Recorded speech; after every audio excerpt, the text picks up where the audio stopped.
Hola, ¿qué tal? ¿Cómo están? Hola, profe. Hola, ¿Qué tal? profe. ¿Qué tal? ¿Qué ¿Bien y tal? usted? Todo bien por acá. Bien, esta semana voy a continuar con lo que estábamos viendo de los ciclos a vapor. Es un ciclo motor, ¿cierto? Que se basa en un ciclo que se conoce como ciclo de Rankine, ¿ya? Bueno, este ciclo de Rankine utiliza un fluido que cambia de fase, pasa de un estado de vapor sobrecalentado a un estado de líquido sobreenfriado, ¿no es cierto? A través de diferentes componentes. Y estos componentes básicos son dos intercambiadores de calor, ¿no? Uno al que llamamos nosotros caldera, ¿no? Y otro que es un condensador, una turbina y una bomba. Entonces este ciclo lo que hace, ¿no? Es convertir la energía térmica de un fluido, ¿no? En energía mecánica en rotación para producir un efecto útil, ¿no? Ese efecto útil, bueno, depende mucho de la aplicación. En las centrales termoeléctricas, ¿no? Entonces, ese efecto útil es el flujo de energía eléctrica que sale de un generador, que se inyecta a la red. En algunos casos, ese vapor se utiliza, por ejemplo, para mover una turbina que mueve un ventilador, por ejemplo, en el caso de algunas aplicaciones. Entonces ahí el efecto útil, ¿no es cierto?, será la potencia del eje, ¿no es cierto?, que llega al ventilador, ¿no?, que va a poder ser movido gracias a esa turbina, ¿no es cierto?, a través de la cual pasa un flujo de vapor, ¿no?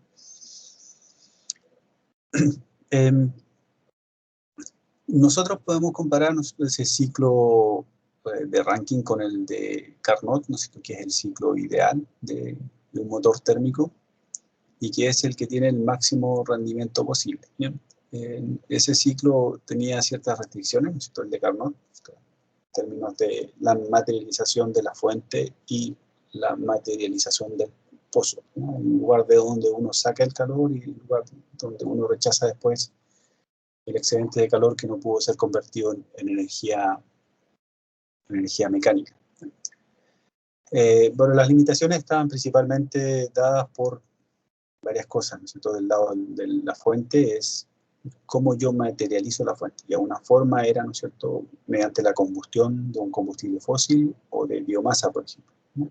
Y de acuerdo a lo que nosotros vimos en combustión, ¿no es cierto?, cuando quemamos un combustible fósil, dependiendo de las características del combustible fósil, ¿no es cierto?, que es su poder calorífico inferior, nosotros podemos llegar a temperaturas más o menos del orden de 2000 grados Celsius, bueno, y esa temperatura varía con el exceso de aire, ¿ya? Si yo inyecto más aire, bueno, menor va a ser esa temperatura.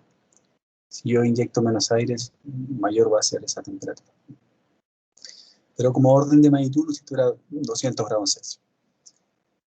Bueno, aparte de eso, tenemos la limitante de la resistencia de materiales, del metal, ¿no es cierto?, que yo voy a usar, o del elemento que yo voy a usar para fabricar mi equipo, ¿no? El equipo que va a estar a mayor temperatura, ¿no es cierto?, o los equipos que van a estar a mayor temperatura del ciclo, ¿no? Y en el caso de las centrales a vapor, ¿no es cierto?, el componente más crítico es la turbina, ¿sí? Entonces la turbina restringe, entonces, la temperatura máxima del ciclo a valores del orden de 700 grados Celsius, ¿no? No puedo llegar, ¿no es cierto?, con vapores a temperaturas superiores a eso, ¿no? Si bien, ¿no es cierto?, en la combustión, en la caldera, yo puedo llegar, ¿no es cierto?, ahí a temperaturas de 2000 grados Celsius, bueno, no puedo, ¿no es cierto?, calentar debido primero a una restricción de la transferencia de calor, no puedo llegar, ¿no es cierto?, con el vapor a 2000 grados Celsius, pero sí podría llegar, ¿no es cierto?, con vapor a 1000 grados Celsius, por ejemplo, pero como tengo esa restricción de la turbina, entonces no puedo ir más allá de 700 grados Celsius. Entonces, el rendimiento, ¿no es cierto?, por el lado de Carnot está limitado por el lado de la fuente y por el lado del pozo también, porque la mayoría de los equipos que rechazan calor, ¿no es cierto?, lo hacen al medio ambiente. Y ahí estamos limitados a la temperatura del ambiente, ¿no?, que normalmente varía, ¿no es cierto?, según la ubicación y según la estación. Ya, eso por un lado, ¿no es cierto?, para el ciclo de Carnot, ¿no? El rendimiento está limitado.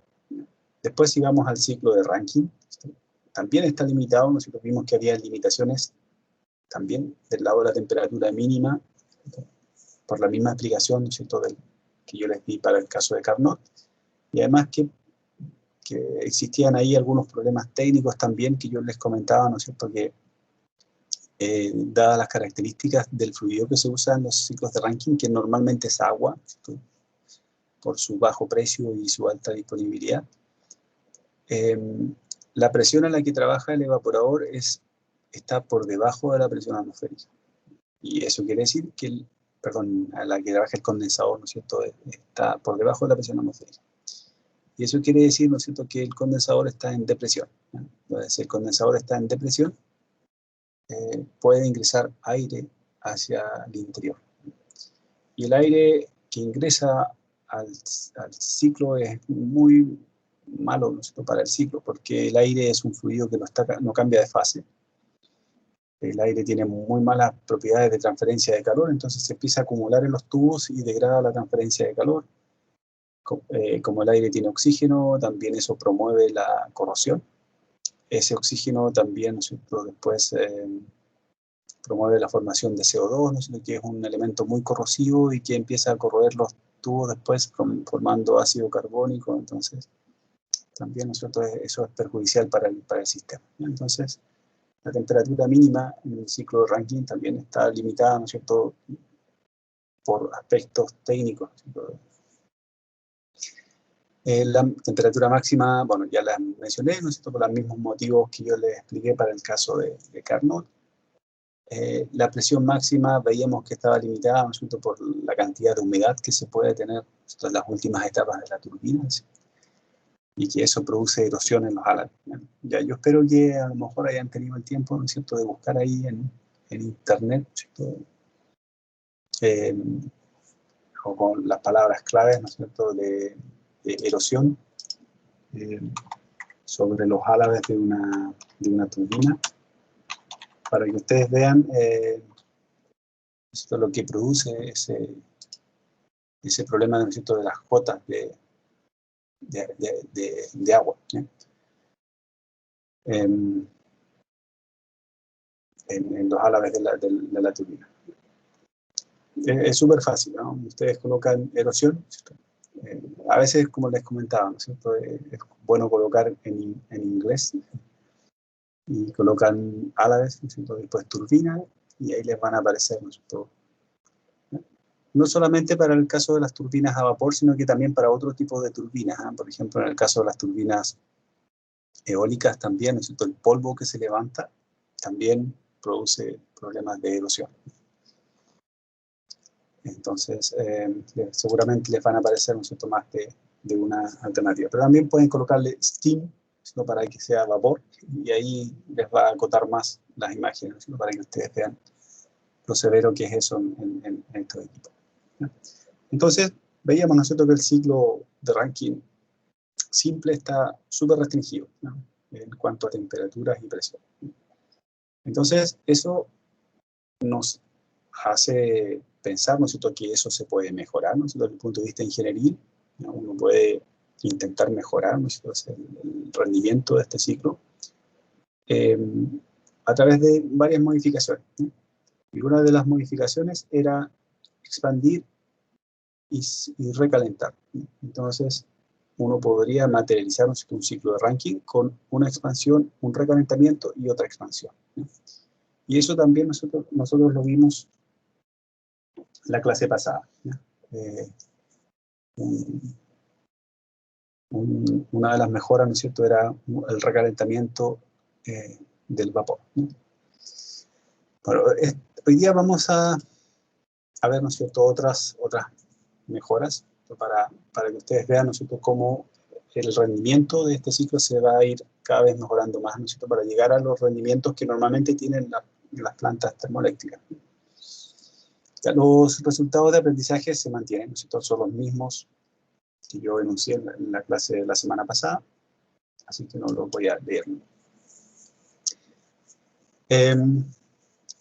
Y voy a continuar entonces con las mejoras, ¿no?, con las mejoras que se pueden realizar a este ciclo. Bien, otra mejora que se puede hacer, ¿no es cierto?, es la regeneración. La regeneración es es un proceso en el que yo transfiero calor del mismo ciclo a un punto que está a menor temperatura, ¿no? Internamente yo transfiero calor de un lugar a otro. Ahora, ¿dónde es interesante realizar esa regeneración acá? En el punto 2 a 2A, ¿no? Ahí el agua está en estado líquido y está a muy baja temperatura, ¿no? En el punto 2. Entonces yo podría, ¿no es cierto?, mejorar eso, esa parte del ciclo que está a muy baja temperatura, realizando regeneración hacia ese lugar, ¿no? Porque es el lugar, ¿no es cierto?, que presenta la mayor irreversibilidad, ¿no es cierto?, del ciclo, ¿no?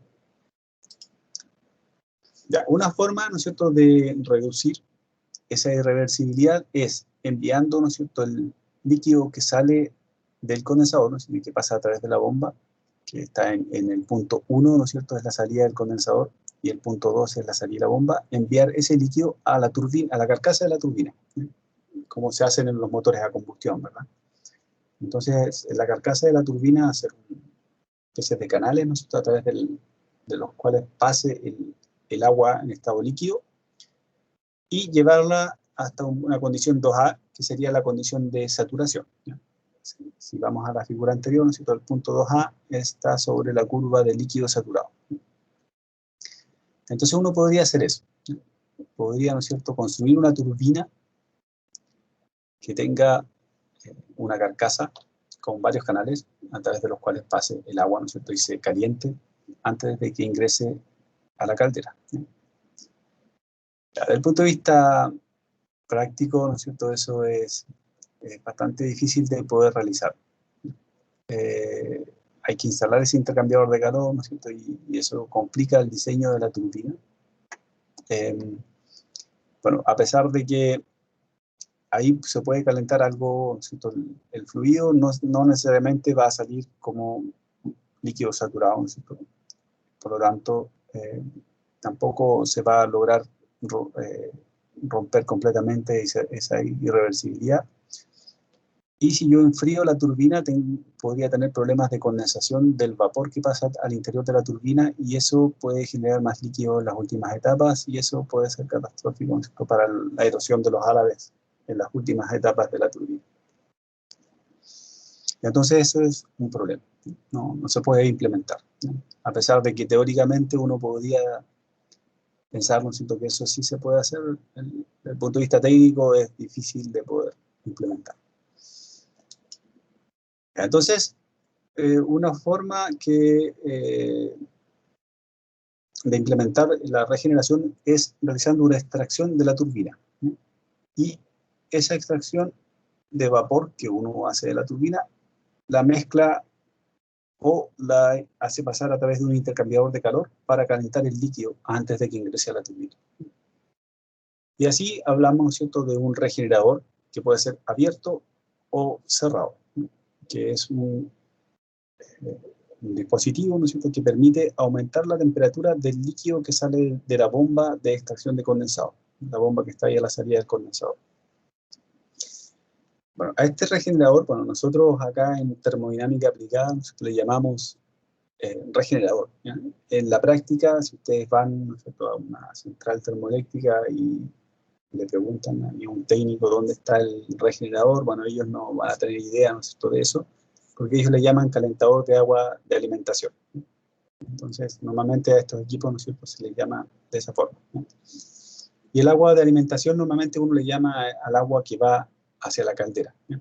Cada vez que hablamos, ¿no es cierto?, del agua de alimentación, es el agua que va hacia la caldera, ¿no? Porque también después hablamos de la bomba de alimentación, la caldera, ¿no es cierto?, y también, ¿no es cierto?, en este caso hablamos de los intercambiadores de calor del agua de alimentación o de los calentadores de agua de alimentación. Ya, entonces, lo que hacemos es extraer, ¿no es cierto?, un poco de vapor de la turbina cuando se expande, y ese vapor enviarlo, ¿no es cierto?, hacia un calentador. Y se puede implementar de dos formas, como les decía antes. Un calentador abierto, que finalmente es un mezclador, ¿ya? Yo mezclo vapor, ¿no es cierto?, que extraigo de la turbina, ¿no es cierto?, la figura que está a la izquierda, ¿no es cierto? En 6 yo extraigo un cierto flujo másico de la turbina, lo envío hacia el calentador y lo mezclo con el líquido que sale de la bomba en 2. Al mezclarlo, bueno, aumenta la temperatura. Si se fijan, yo mezclo 2 con 3, y, perdón, 2 con 6, y me da como resultado, ¿no es cierto?, 3. Es el aumento de temperatura, ¿no es cierto?, del líquido desde 2 hasta 3. Profesor, ¿Sí? de 6 sale vapor saturado, ¿verdad? No, no, depende de la expansión de la turbina. Si te fijas, ¿no es cierto?, a la derecha, el punto 6 está como vapor sobrecalentado. Ya. Depende Y mucho de cómo... en 7 cuando se condensa ahí sale líquido, ¿o no? Ya, de 5 a 7, ¿no es cierto?, en 7 sí hay un poco de líquido, porque acuérdate, ¿no es cierto?, que fíjate en la línea de abajo. En el punto 1, esa condición es de líquido saturado. Si nos movemos sobre esa horizontal de 1 a 7, ¿cierto?, cada vez vamos a ir teniendo más vapor, menos líquido, ¿no es cierto? Y si nos movemos más hacia la derecha sobre el lado extremo, ¿no es cierto?, de esta campana, vamos a tener todo el agua en estado de vapor, ¿no? Y en el punto 7 vamos a tener mucho vapor y unas pocas gotas de líquido. Entonces el punto 7, ¿no es cierto?, es una condición donde tengo una mezcla, donde hay dos fases, una fase de vapor saturado y una fase de líquido saturado. Pero muy poco líquido en esa zona, porque estamos muy cerca de la condición de vapor saturado. ¿Ya? Claro, mi duda era que de 2, ya como sale en el gráfico, ya está en estado líquido, ¿verdad? Sí, en 2 está en estado líquido. Sí.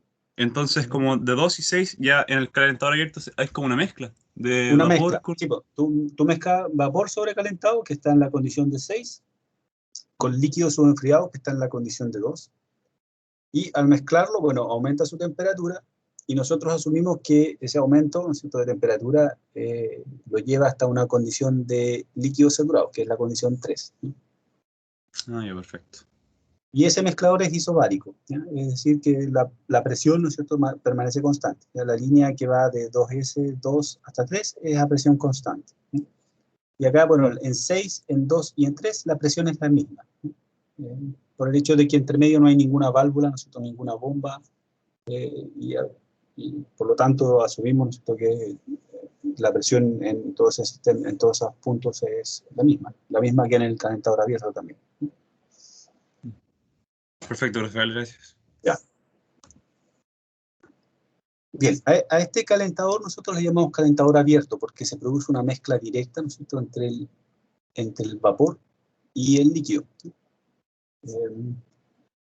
Normalmente en la práctica, ¿no es cierto?, en las centrales termoeléctricas, este tipo de calentador abierto se implementa una sola vez, ¿ya? Y a ese único calentador abierto que se tiene en la planta, ¿no es cierto?, se le llama desaireador o desgasificador, ¿sí? Y se usa, bueno, para desairear el agua, ¿no?, para sacarle el aire que entró en el condensador. Porque yo les decía, ¿no es cierto?, que el condensador normalmente trabaja en depresión y eso promueve que ingrese aire al condensador. Entonces ese aire después se disuelve en el agua, ¿cierto?, pasa en 1, va en 2, llega al calentador abierto y ahí yo le inyecto vapor y ese vapor, ¿no es cierto?, calienta las burbujitas de aire y las burbujas de aire se van hacia la superficie y este calentador abierto está abierto a la atmósfera también, ¿no es cierto?, y por ahí se evacúan los gases no condensables. Bueno, lo que viene con los asociados al aire, ¿no es cierto?, y los que se forman también después en el circuito. Y eso es bien importante, ¿no es cierto?, usar los desaireadores y desgasificadores, ¿no es cierto?, para poder sacar esos gases no condensables, porque después producen daño, ¿no es cierto?, en todo el circuito. Ya. Entonces una forma de implementar es así, un calentador abierto, ya, para poder evaluar energéticamente este calentador. normalmente lo que uno hace, ¿no es cierto?, es, en estos cálculos, es determinar cuánta es la cantidad de agua, de vapor, perdón, que yo debo extraer en 6 para llevar el líquido que viene en 2 hasta una condición de líquido saturado en 3. Entonces, si volvemos a este gráfico, ¿cuánto es el vapor que yo debo extraer en 6? Si nos fijamos en la figura que está a la derecha, para llevar el líquido que sale de la bomba en 2 hasta una condición de líquido saturado en 3. ¿Ya? Eso generalmente es el cálculo que uno hace. ¿Cuánto es la cantidad, ¿no es cierto?, de vapor que se debe extraer? ¿Ya? Para eso, bueno, tengo que realizar un balance de masa y de energía del calentador abierto. Si realizamos entonces el balance de masa, nosotros tenemos que el flujo másico que ingresa en 6 más el flujo másico que ingresa en 2 va a ser igual al flujo másico que sale en 3. ¿Bien? Como este calentador abierto es un mezclador, ¿no es cierto? Tenemos que el flujo másico en 6 por la entalpía en 6 más el flujo másico en 2 por la entalpía en 2 va a ser igual al flujo másico en 3 por la entalpía en 3. Ahí no hay gran complicación, ¿no es cierto?, en esos dos balances de masa y de energía. Ya, lo que a veces conviene hacer es dejar, ¿no es cierto?, todos los términos en función del flujo que ingresa a la turbina, en función del flujo M5, que es lo que hacen normalmente la mayoría de los libros de termodinámica, ¿no es cierto? Yo lo repito acá, ¿no es cierto?, porque a veces lo que uno da como información, ¿no es cierto?, es el flujo másico que ingresa en 5, que es el flujo másico de vapor que genera la caldera. ¿Ya? Uno sabe, ¿no es cierto?, que la caldera genera tanto flujo másico, ¿no es cierto?, y ese es el que ingresa entonces a la turbina. Ya, entonces, si nosotros nos fijamos, ¿no es cierto?, el flujo másico en 3 es igual al flujo másico en 5. ¿Ya? Si se fijan, ¿no es cierto?, lo que pasa en 3, después va a 4 y después llega a 5. Entonces, esos dos flujos son iguales. No hay división del flujo entre medio de los puntos 3 y 5. Ya, de acuerdo a eso, nosotros podemos reemplazar eso en la primera ecuación del balance de masa y nos queda que el flujo másico en 2 va a ser igual al flujo másico en 5 menos el flujo másico en 6. Y eso lo podemos reemplazar en la segunda ecuación, que es la ecuación del balance de energía, y llegamos a un arreglo, ¿no es cierto?, entre el flujo másico que se debe extraer en 6 dividido por el flujo másico que ingresa a la turbina, para dejarlo de esa forma. Y si nos damos cuenta, ¿no es cierto?, eso nos queda solamente en función de las entalpías. De la entalpía en 3, que es la entalpía del líquido saturado, a la presión que se tiene en el punto 3, que es igual a la presión en 2 y que es igual a la presión en 6. ¿Ya? Y la presión en 6 es la presión de extracción. Por lo tanto, esa entalpía la vamos a conocer nosotros si conocemos la presión de extracción. La entalpía en 2, bueno, depende de la bomba. ¿Ya? Si la bomba aspira a una condición conocida, ¿no es cierto?, en 2, y lleva ese fluido hasta una presión en 2, que es igual a la presión de extracción del vapor de la turbina. Entonces podemos determinar nosotros cuál va a ser la entalpía en 2 del análisis de la bomba 1. Entonces H2 la vamos a conocer. Y H6 se determina del análisis de la expansión de la turbina. Si conocemos la eficacia isentrópica de la turbina, ¿no es cierto?, vamos a poder determinar cuál va a ser la entalpía en 6 del análisis de la turbina. Entonces la entalpía 3, 2 y 6 las vamos a conocer. Si conocemos esas entalpías, podemos determinar entonces cuál debería ser la razón entre el flujo 6 y el flujo 5. Vamos a saber, ¿no es cierto?, que del flujo que ingresa a la turbina, tanto por ciento se debe extraer en 6, ¿sí?, para llevar el vapor desde una condición 2 a una condición 3, siendo 3, ¿no es cierto?, una condición de líquido saturado. Ya, bueno, eso en parte está explicado aquí en el texto, ¿no es cierto?, que yo coloqué en la diapositiva, bueno, queda aquí también grabado. ¿Ya? Ya, entonces, bueno, acá despejo, ¿no es cierto?, cómo quedaría entonces el flujo 6, ¿no es cierto?, en función del flujo 5, y a esa razón a veces le asignan una letra griega, ¿no es cierto?, que podría ser el alfa, por ejemplo. Entonces, si uno sabe que ingresa 1 en 5, entonces lo que se extrae en 6 va a ser alfa, y lo que sigue después hacia 7 va a ser 1 menos alfa. ¿Ya? Eso es simplemente para trabajar con fracciones, ¿no? Es decir, de 1 que ingresa en 5, ¿cuánta es la fracción, ¿no es cierto?, que yo extraigo en 6? ¿Y cuánto es lo que me queda para seguirse expandiendo de 6 a 7 en la turbina? Y así yo me independizo de los flujos másicos y trabajo solamente con fracciones. Esa es una posibilidad también. En los libros, como les decía, de termodinámica, normalmente van a encontrar mucho esto. Y a veces, bueno, se presta un poco para confusión si uno no entiende bien de dónde nace ese alfa y ese 1 menos alfa o beta, ¿no es cierto?, en caso que haya más de una extracción. Pero, bueno, lo importante es saber, ¿no es cierto?, que eso nace de ese balance de masa y ese balance de energía. Esta es la forma, ¿no es cierto?, más general de poder analizar este tipo de problemas. Ya, si trabajáramos con variables específicas, entonces con estos alfa, ¿no es cierto?, podríamos tener los trabajos específicos, los calores específicos en cada uno de los equipos, ¿no es cierto?, según las primeras ecuaciones que yo muestro acá. Ahora, si no trabajamos con variables específicas, ¿no es cierto?, variables absolutas, ¿no es cierto?, los balances de energía estarían dados por lo que aparece abajo acá en esta diapositiva, ¿no? Entonces, simplemente necesito aplicar los balances de energía a cada uno de los equipos. Ya, bueno, aquí sabiendo, ¿no es cierto?, que el flujo másico que pasa a través de los equipos no siempre es el mismo. Si se fijan, ¿no es cierto?, el flujo másico que pasa a través del condensador, ¿no es cierto?, no va a ser el mismo flujo másico que pasa a través de la turbina, ¿sí?, debido a que hay una extracción ahí entre medio. Ya, como resultado, ¿no es cierto?, de esta regeneración, va a aumentar el rendimiento del ciclo, ¿sí?, va a mejorar, porque aumenta la temperatura promedio del lado de la parte alta, ¿no es cierto?, del ciclo.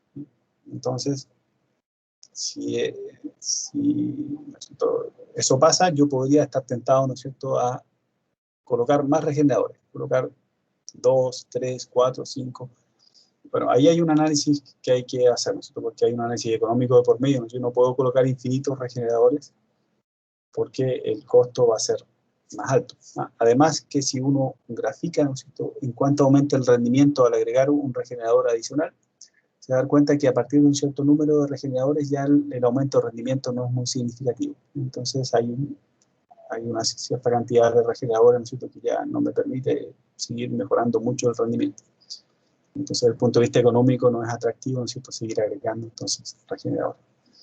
Y eso uno lo puede programar, ¿no? Ustedes podrían hacer un programa, ¿no es cierto?, de un ciclo y colocar como variable la cantidad de regeneradores y pueden ir viendo cómo aumenta el rendimiento, ¿no? Y pueden hacer un gráfico de un rendimiento, ¿no es cierto?, de un ciclo en función del número de regeneradores. Se van a dar cuenta que es una curva creciente que después, para una cierta cantidad de regeneradores, empieza a tender hacia una horizontal. Ya. También está la posibilidad de fabricar o de implementar esta regeneración con regeneradores cerrados que son intercambiadores de calor, donde el vapor que se extrae de la turbina, ¿no es cierto?, que en este caso cambia la numeración, ¿no es cierto?, que en el punto 5, se hace pasar al exterior de un intercambiador de calor que se usa para calentar el agua que sale de la bomba, ¿no es cierto?, que extrae el líquido del condensador, para calentarlo y llevarlo de la condición 2 a la condición 3. Bueno, aquí hay varias hipótesis que uno hace, ¿no es cierto?, que el vapor que se extrae en 5 sale como líquido saturado en 6, ¿no?, que es lo que se muestra, ¿no es cierto?, aquí en la figura, ¿no es cierto?, que yo les presento en el gráfico TS. Y bueno, después ese líquido que sale de ese regenerador se reenvía aguas abajo, ¿ya? En este caso a través de una válvula que está entre 6 y 7. Bueno, y la expansión en una válvula es isoentálpica, ¿no es cierto? La entalpía no cambia a través de una válvula y por lo tanto la forma de la expansión de 6 a 7 es como yo la dibujé acá, ¿ya? Las curvas de isoentalpía en el diagrama TS son de la forma que yo dibujé acá entre 6 y 7.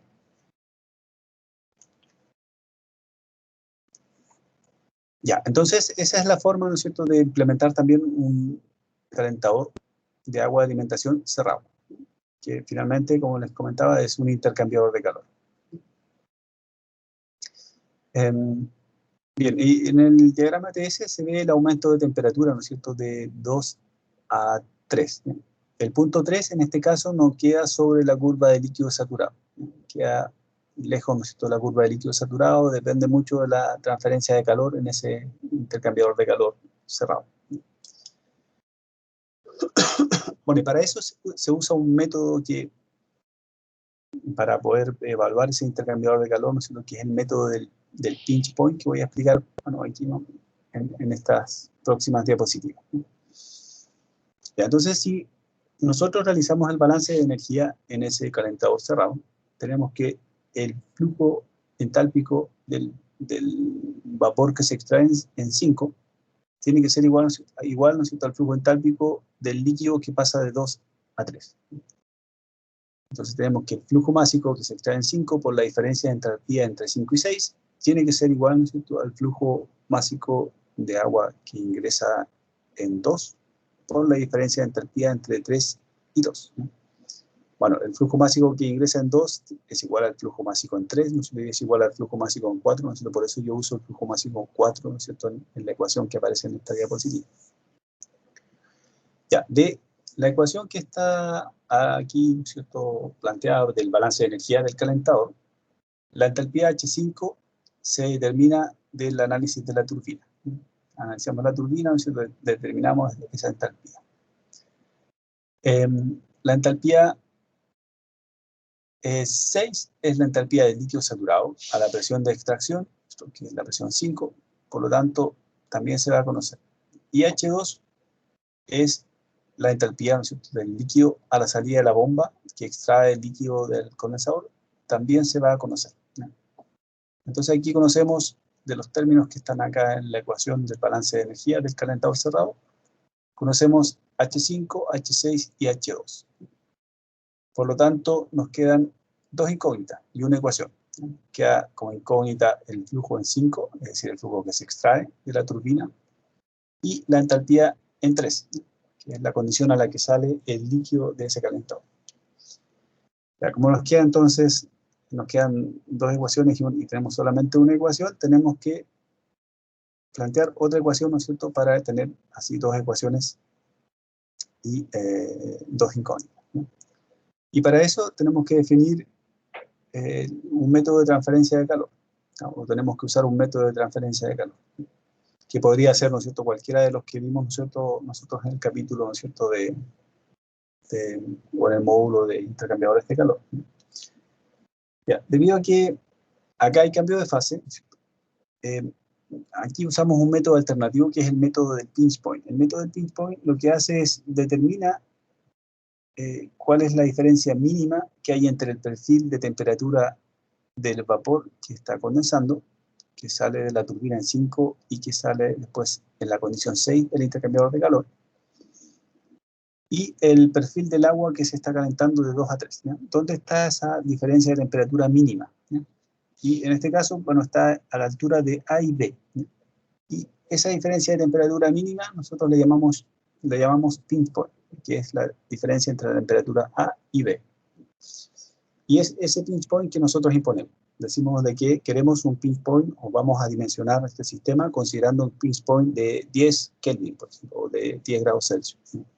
O de 20 Kelvin, que igual a 20 grados Celsius, ¿no? Porque es una diferencia de temperatura, por eso los Kelvin y los Celsius yo los considero igual. Entonces yo dimensiono ese intercambiador de calor, o yo doy una característica de ese intercambiador de calor que corresponde al pinch point. Yo digo que ese intercambiador de calor tiene un pinch point de 10 Kelvin, o de 20 Kelvin, o de 15 Kelvin. ¿No? Y en función de eso yo agrego otra ecuación, ¿sí?, que es la que me relaciona TA con TB, ¿sí?, para poder resolver este sistema, ¿no es cierto?, con dos ecuaciones y dos incógnitas. ¿Sí? Ya, entonces, eso, para poder realizar eso, tengo que plantear de otra forma entonces el balance de energía en el calentador cerrado. Ya no planteo el balance de energía entre 5 y 6 y entre 2 y 3, sino que lo planteo entre 6 y A y entre 2 y B. Yo digo que el calor que entrega el vapor que condensa, es decir, que pasa de un estado de vapor saturado en A una condición de líquido saturado en 6, es igual al flujo de energía que recibe el agua para llevarlo de 2 a B. Y eso es lo que se plantea, ¿no es cierto?, en la ecuación que está acá arriba. Que el flujo másico en 5 por HA menos H6 va a ser igual al flujo másico en 4 por HB menos H2. Ya. Como yo me doy el pinch point, es un valor conocido, y como yo conozco, ¿no es cierto?, la temperatura en A, que es la temperatura de saturación a la presión de extracción, si yo conozco el pinch point y TA, voy a determinar TB. Si yo conozco TB y la presión que yo tengo en 2, voy a poder determinar la entalpía en B. Entonces, HB la voy a conocer, ¿no es cierto? HA es la entalpía del vapor saturado y H6 es la entalpía del líquido saturado, ¿no es cierto?, a la presión de extracción. También las voy a conocer. Por lo tanto, ¿no es cierto?, aquí lo que me queda como incógnita, ¿no es cierto?, es solamente el flujo que yo extraigo en 5, porque voy a conocer HA, que es la entalpía del vapor saturado, H6, que es la entalpía del líquido saturado, HB, que es la entalpía que yo calculo a la temperatura TB y a la presión que yo tengo en 2 o 3. H2 es la entalpía, ¿no es cierto?, que yo tengo a la salida de la bomba, también lo voy a conocer. Entonces, si yo conociera el flujo que ingresa a la turbina en 4, lo único que me va a quedar como incógnita es el flujo 5. Y de esa forma, yo puedo entonces resolver esta ecuación. Tengo una ecuación con una sola incógnita, ¿no es cierto?, que sería el flujo que yo extraigo en 5. Ya, para determinar HB, yo necesito la temperatura en B y la presión en 2 o 3. Y eso yo lo puedo hacer con el IS. Entonces, cuando ustedes están resolviendo esto a mano, ¿no es cierto?, no van a tener el IS, o para los que no tengan el IS, ¿no es cierto?, les va a ser complicado hacer eso. Pero se van a dar cuenta, ¿no es cierto?, que la entalpía para el líquido depende principalmente de la temperatura. Poco importa, ¿no es cierto?, qué nivel de presión yo tenga. Y ahí eso ustedes lo ven bien en el diagrama pH. En el diagrama pH, en el estado líquido, ¿no es cierto?, la temperatura es casi una vertical. Y eso, ¿no es cierto?, nos permite asumir, ¿no es cierto?, que la entalpía en la zona líquida depende principalmente de la temperatura, no de la presión. Es como si fuese prácticamente independiente de la presión. Por lo tanto, la entalpía en B yo la puedo determinar con la temperatura en B y para una calidad igual a 0, ¿no es cierto?, de las tablas del vapor que yo les entregué. Entonces, es una forma aproximada, ¿no es cierto?, de estimar la entalpía en B. Si que ustedes hicieran, ¿no es cierto?, un problema similar a este a mano, ¿no es cierto?, y no tuvieran el IS para poder calcular esa entalpía. Lo pueden corroborar. Corroboren, ¿no es cierto?, con algún ejercicio, que eso se cumple. Se van a dar cuenta de que así es. Y de esa forma, entonces, yo puedo determinar cuánto es el flujo que yo voy a extraer de la turbina si uso un calentador cerrado. Y ahora si comparo, ¿no es cierto?, los calentadores abiertos y con los calentadores cerrados, bueno, los abiertos son simples, más baratos, ¿no es cierto?, y tienen buenas características de transferencia de calor, es simplemente un mezclador, ¿no es cierto? Lamentablemente, ¿no es cierto?, para cada uno de estos se va a requerir de una bomba. Entonces, cada vez que yo coloque un calentador abierto, voy a tener que colocar una bomba. Entonces, eso también encarece la instalación. Las bombas son equipos caros también, porque hay que incorporar ahí al sistema. Los calentadores cerrados son más complejos, son intercambiadores de calor, ¿no es cierto?, con varios tubos. Entonces hay que hacerlo, eso hay que fabricarlo. Y eso implica, ¿no es cierto?, un mayor costo también. Por otro lado, ¿no es cierto?, no requieren de una bomba, ¿ya? Entonces nos permite, usar un calentador cerrado, ¿no es cierto?, nos permite también economizar una bomba. Bueno, lo que uno hace en la práctica, o lo que se hace en la práctica, es colocar varios calentadores, ¿no? Y como les comentaba antes, ¿no es cierto?, generalmente se coloca solamente un calentador abierto, ¿no? La mayoría de los demás son calentadores cerrados, ¿no? Y eso es para evitar, ¿no es cierto?, colocar muchas bombas, ¿no es cierto?, y para también, sí, principalmente, ¿no es cierto?, para evitar colocar muchas bombas, ¿no es cierto?, asociadas a cada uno de los calentadores abiertos. Y el calentador abierto que se usa, normalmente se utiliza también para desairear, para sacar todos los gases no condensables que hay dentro del circuito. Es una forma simple de implementar un sistema con varios calentadores, es como está acá. Bueno, yo aquí coloco solamente un calentador cerrado, ¿no es cierto?, antes del calentador abierto y dos cerrados después del calentador abierto. Pueden haber muchos más. Y de hecho les voy a mostrar, ¿no es cierto?, un caso de una instalación de una central que está aquí cerca de acá de Concepción, donde ustedes van a ver, ¿no es cierto?, que hay muchos calentadores más. Entonces, de esa forma yo puedo implementar esta mejora. La mejora, ¿no es cierto?, para reducir la irreversibilidad que yo tengo, ¿no es cierto?, del agua que está a muy baja temperatura entre la salida de la bomba que extrae el condensado del condensador y la entrada del agua a la caldera. Entonces, yo puedo ir calentando, ¿no es cierto?, progresivamente esa agua para llevarla, ¿no es cierto?, a una mayor temperatura. Ya. Aquí, bueno, coloco un ejemplo de una planta real, ¿no? La planta que está aquí en Coronel, ¿no es cierto?, de la central Santa María de Colbún, donde se implementan todas las mejoras que yo les mostré acá. Si ustedes se fijan, ¿no es cierto?, arriba, a la izquierda, hay dos turbinas que están ahí, una en sentido contrario de la otra, ¿no es cierto? Y después a la derecha también se muestra una turbina, ¿no es cierto?, y que está también, ¿no es cierto?, está en contrasentido, ¿no es cierto?, donde ingresa el vapor por el centro y sale hacia los costados. Bueno, ¿por qué a la izquierda hay dos turbinas? Porque en la primera, ¿no es cierto?, se realiza una expansión, el vapor que sale se envía a un recalentador. Si se fijan, ¿no es cierto?, ahí bajo los números 5 y 6 dice hacia el recalentador. Entonces se expande en una turbina de alta presión, de ahí se envía hacia a la caldera nuevamente, se recalienta, y después ingresa a la turbina que está ahí a la derecha, ¿no es cierto?, de las que están ahí a la izquierda, ¿no? Si se fijan por arriba, ¿no es cierto?, la parte de arriba dice reheater, ¿no es cierto?, que de ahí viene el vapor del recalentador, ingresa a la otra turbina, y de esa turbina después sale a la turbina de baja presión, ¿ya? Entonces hay una turbina de alta presión, una de media presión y una de baja presión. Y de las turbinas se realizan varias extracciones, ¿no? Y abajo están todos los recalentadores. Los recalentadores cerrados, ¿no es cierto?, y abiertos. Al centro, por ahí está el abierto.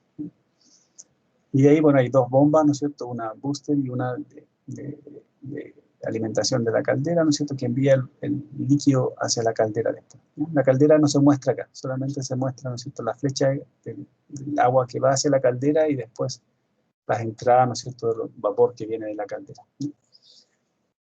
A la derecha, ¿no es cierto?, arriba, se muestra el condensador. El condensador, ¿no es cierto?, que aparece como un rectángulo ahí, ¿no es cierto? Y bueno, aquí hay algunos órdenes de magnitud de condiciones de operación, ¿ya? En cuanto a niveles de presión, ¿no es cierto?, en cuanto a flujo y temperatura, ¿no es cierto?, para que ustedes también ahí revisen, ¿no es cierto?, esos órdenes de magnitud, ¿no es cierto?, y para que vean, ¿no es cierto?, que los valores que usamos nosotros se acercan más o menos, ¿no es cierto?, a los órdenes de magnitud que aparecen acá. Ya, si ustedes, ¿no es cierto?, deberían ser capaces de poder analizar un sistema como este, ¿no?, completo, ¿no es cierto?, desde el punto de vista termodinámico solamente, ¿no?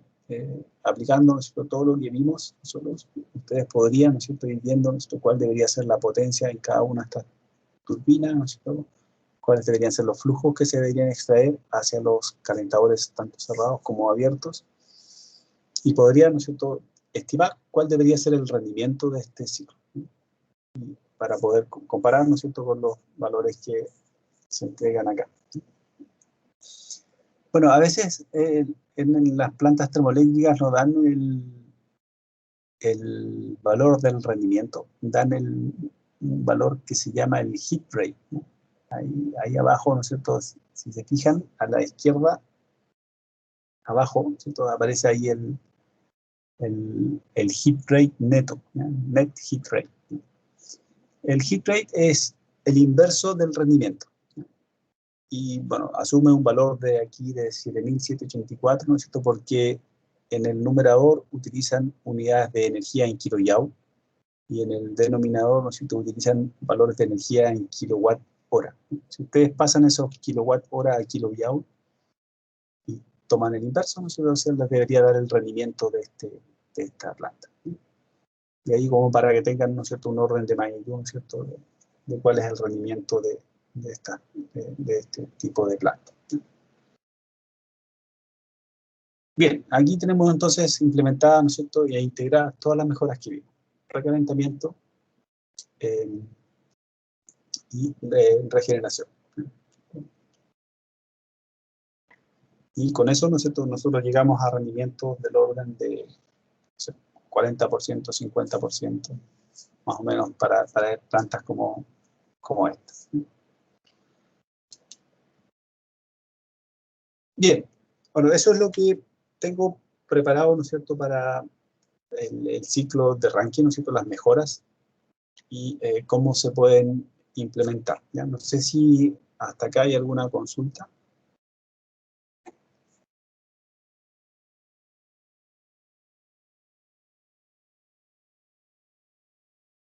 ¿No?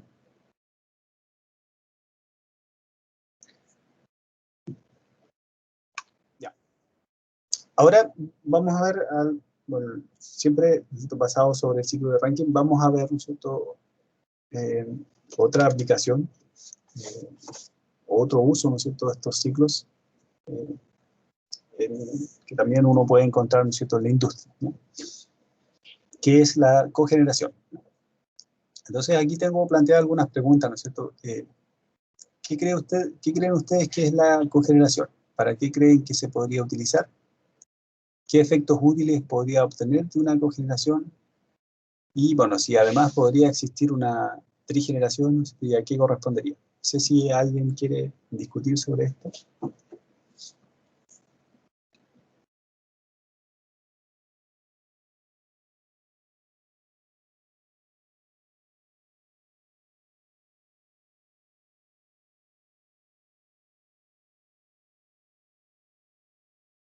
¿Alguien tiene alguna idea?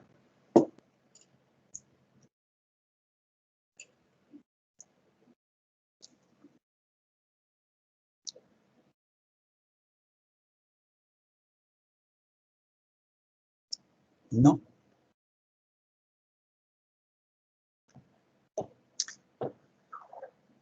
Bien, la cogeneración es la producción de más de un efecto útil, ¿no? En el caso de las centrales que vimos antes, ¿no es cierto?, el efecto útil era un flujo de energía mecánica, ¿no es cierto?, que movía, ¿no es cierto?, en este caso un generador, ¿no? Era el flujo mecánico, flujo de energía mecánica que salía de la turbina, ¿no es cierto?, que movía un generador, ¿no es cierto?, para el caso de las centrales termoeléctricas.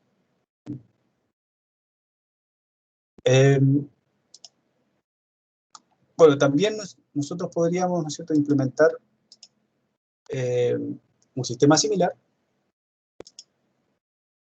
para producir otro efecto útil, ¿no? Por ejemplo, un flujo de calor, ¿no? Y eso en la industria es muy común, ¿no? Yo podría, ¿no es cierto?, producir un flujo de energía mecánica y un flujo de calor. Por ejemplo, en una planta, en el caso de las centrales que están en la celulosa, por ejemplo, ellos como tienen muchos desechos de madera, ¿no es cierto?, queman esa madera, producen vapor, ¿no? Y con ese vapor, ¿no es cierto?, producen electricidad, pero ellos también necesitan calor para sus procesos, ¿no? Entonces, además de producir electricidad, entonces podrían extraer un poco de vapor, ¿no es cierto?, para enviar calor a algún proceso que ellos necesitan, ¿no? Entonces hay dos efectos útiles: el flujo de energía eléctrica, ¿no es cierto?, que inyectan al sistema interconectado, y el flujo de calor, ¿no?, que ellos envían para su proceso. ¿Ya? Y yo podría entonces producir también más de dos efectos útiles, ya que es el caso de la trigeneración, ¿no?, que a veces se ve implementado, ¿no es cierto?, en los edificios, ¿no es cierto?, donde tienen grupos electrógenos, ¿no? En algunos edificios que se quieren independizar, ¿no es cierto?, de la red eléctrica, se podría colocar un grupo electrógeno, ¿no es cierto?, que convierta, ¿no es cierto?, la energía ahí en un motor a combustión, ¿no es cierto?, en energía mecánica, y después conectado a un generador de energía eléctrica para alimentar electricidad a un edificio, usar el calor que sale del sistema de enfriamiento del motor y de los gases de combustión, ¿no es cierto?, para producir agua caliente. Y ese calor también yo lo podría usar, ¿no es cierto?, para alimentar una máquina de absorción y producir frío. Entonces, yo podría tener un sistema donde produzca electricidad, calor y frío. Entonces, es un sistema de trigeneración. También eso se ha estudiado, ¿no es cierto?, y también es algo que uno podría implementar y que se ha implementado en algunas partes. A eso se le llama trigeneración. Ya, antes de continuar, bueno, Horacio me pregunta aquí, ¿qué gases se eliminan en el desaireador? ¿Ya? Como les comentaba, ¿no es cierto?, los gases que se eliminan, bueno, son todos los gases no condensables, ¿ya? Que en parte, ¿no es cierto?, podrían ser los gases que vienen con el aire, ¿no es cierto?, que es el nitrógeno y el oxígeno, y también algunos gases que se forman dentro del sistema, ¿no es cierto?, como el CO2, ¿ya? ¿Por qué? Bueno, el CO2 es bastante dañino, ¿no es cierto?, porque produce ácido carbónico que corroe la cañería, ¿no es cierto?, y produce la falla después de esto. Entonces, esos son los gases que se eliminan normalmente en el desaireador, a los que nosotros le llamamos gases no condensables. Seguramente hay otros, ¿no es cierto?, pero por lo menos los que recuerdo yo, ¿no es cierto?, son eso, el aire y el CO2.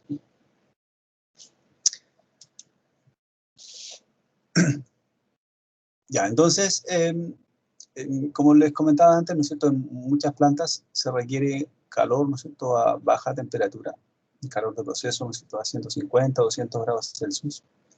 Y para poder, ¿no es cierto?, producir ese calor, yo quemo a veces un combustible, ¿no es cierto?, que puede llegar a temperaturas mucho más altas. Como ustedes vieron en combustión, ¿no es cierto?, las temperaturas a las que se llega en la combustión eran del orden de 2000, no sé, 1500, 1200 grados Celsius. Y si yo requiero un flujo de calor a muy baja temperatura, lo que yo estoy haciendo es degradando la energía térmica, ¿cierto?, de 1500 a 200 grados Celsius. ¿Cierto? Entonces, ahí degrado mucho y pierdo, ¿no es cierto? Hay una irreversibilidad enorme, ¿no es cierto?, al degradar tanto la calidad de la energía térmica. Entonces, nada me impide, ¿no es cierto?, colocar entre medio un ciclo que permita realizar esa degradación, pero que permita convertir esa energía térmica en energía mecánica. Entonces yo degrado, ¿no es cierto?, la energía de 1500 a 200 grados Celsius colocando un ciclo motor.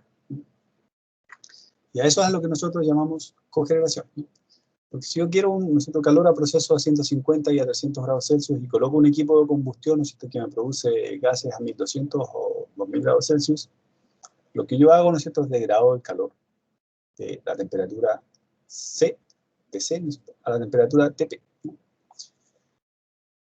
Yo podría entonces, como les decía, colocar un motor térmico entre medio, ¿no?, y degradar la energía, ¿no es cierto?, pero convirtiendo parte de esa energía térmica en energía mecánica, ¿no?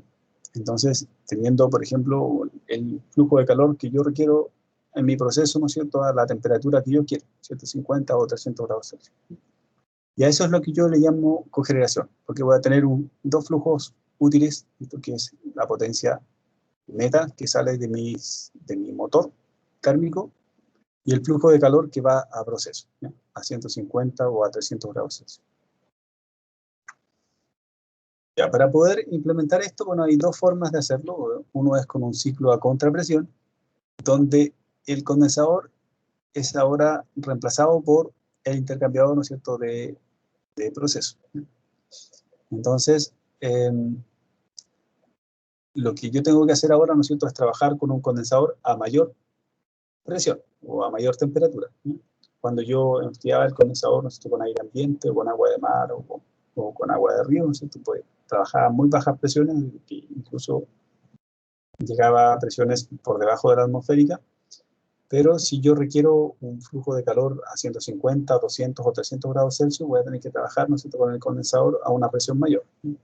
Entonces ahí degrado el rendimiento del ciclo para producir energía eléctrica, pero gano, ¿no es cierto?, porque ahora tengo un flujo de calor que va a un proceso, ¿no es cierto?, a la temperatura que yo requiero.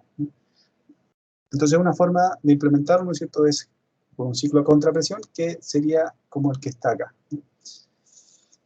Y después, bueno, está el ciclo con extracción, donde se trabaja con un condensador, como se hacía antes, ¿no es cierto?, para el ciclo de Rankine, que yo les mostré antes, ¿no es cierto?, para las centrales termoeléctricas, y donde se realiza una extracción de vapor de la turbina para enviarlo al calentador de proceso, ¿no?, que es la unidad de calentamiento del proceso que se indica acá.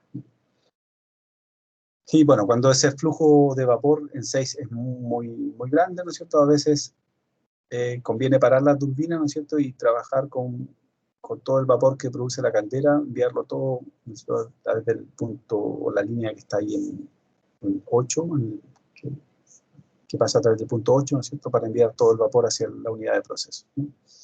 Entonces están las dos formas, ¿no?, un ciclo a contrapresión y un ciclo con extracción. Las dos formas de implementar entonces la cogeneración. Acá se ve, ¿no es cierto?, se plantean las ecuaciones necesarias para poder determinar los flujos de energía en cada uno de los componentes y también cuál va a ser el flujo de calor que va al proceso. Ok, ya, eso es, bueno, lo que tenía yo preparado, ¿no es cierto?, para la cogeneración. Entonces, explicar lo que es, ¿no es cierto?, y cómo se puede implementar, ¿no? Los análisis energéticos son idénticos, ¿no es cierto?, a lo que yo mostré antes, con la única diferencia de que aquí va un flujo de calor, no, nada más a un proceso, ¿sí? Bien, entonces, bueno, acá para cerrar, ¿no es cierto?, esta clase, ¿no es cierto?, yo coloco algunas preguntas que sería bueno que ustedes ahí con más tiempo, cuando lean bien y logren interiorizar de mejor forma, ¿no es cierto?, lo que yo les presenté acá, más lo que presenté en la clase pasada, que se hagan estas preguntas, ¿ya? ¿Qué aprendieron? ¿Para qué les va a servir? ¿No es cierto? Con lo que mostré yo acá, podrían realizar el balance de energía de una planta de vapor, si podrían proponer mejoras para aumentar el rendimiento de una planta de vapor, cuáles podrían ser, qué impacto positivo crea sobre el medio ambiente y sobre nuestro bienestar aumentar el rendimiento de una planta de vapor, ¿no? Recordar, ¿no es cierto?, que cuando uno aumenta el rendimiento de un equipo, ¿no es cierto?, eso permite varias cosas, ¿no es cierto? Uno lo puede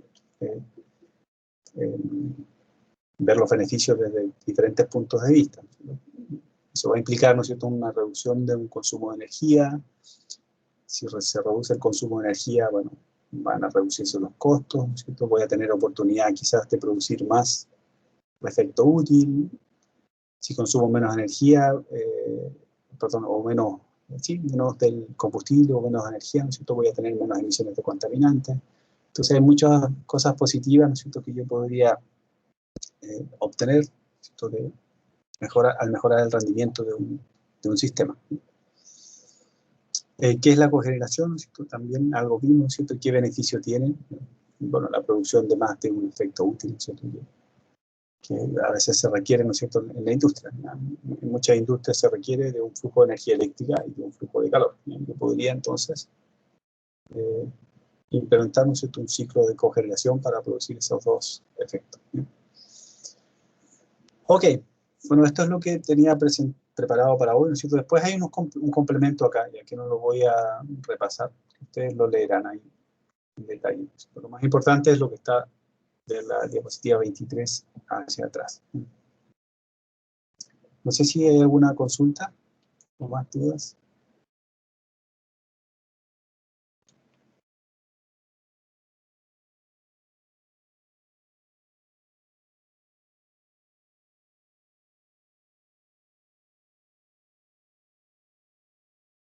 Bueno, Horacio pregunta por qué el sobrecalentador aumenta el rendimiento de una caldera.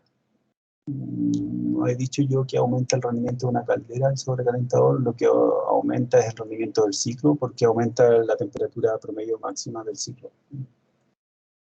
No aumenta el rendimiento de la caldera.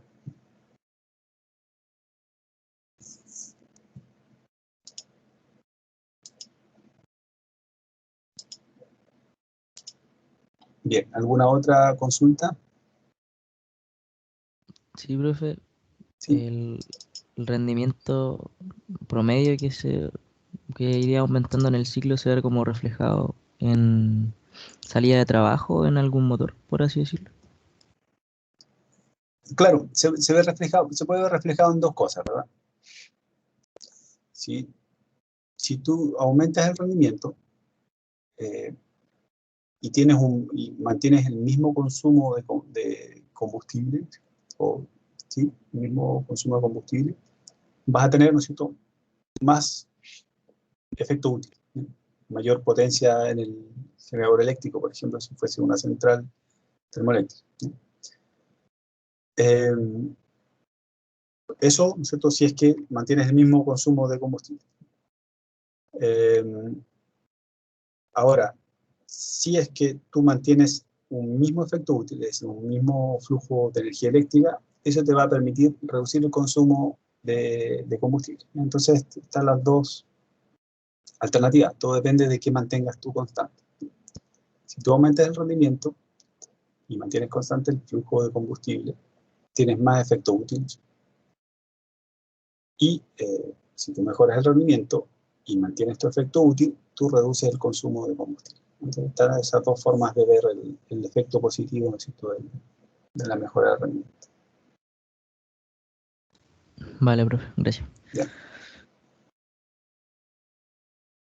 No entiendo la pregunta de Horacio, ¿no es cierto?, era la eficacia. ¿Qué eficacia? No sé qué eficacia te refieres. ¿De la caldera? ¿Cómo el sobrecalentador aumenta el rendimiento o la eficacia de una caldera? No sé, no entiendo tu pregunta en realidad.